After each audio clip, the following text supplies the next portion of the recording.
Tamam. Tamam. Ayakkabısını ver. Yanında ayakkabı. Ya bana vuruyorsun. Ya vuruyorsun. Gel bana vurdun. Bekle.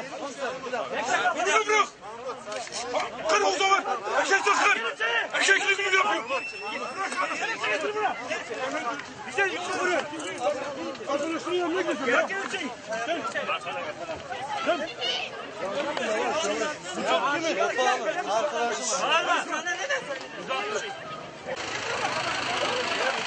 Ayakkabı ver. Niye sıkıyorsun lan milleti? Ayakkabı ver.